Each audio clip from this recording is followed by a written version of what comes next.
Ce t-shirt à 9 euros, c'est un miracle économique. Et pourtant, c'est pas du tout une anomalie. C'est le prix moyen d'un article sur Shein. Alors comment ils font ça?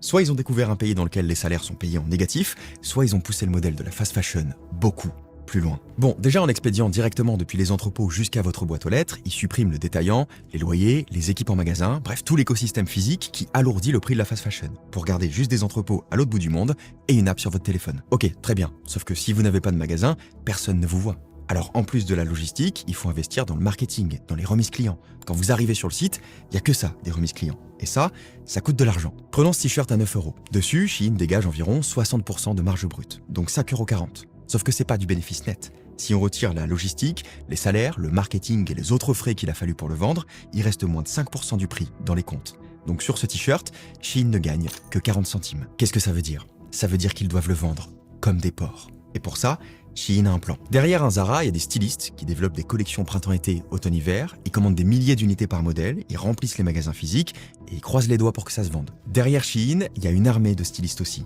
mais ils suivent pas les saisons, ils suivent les algorithmes.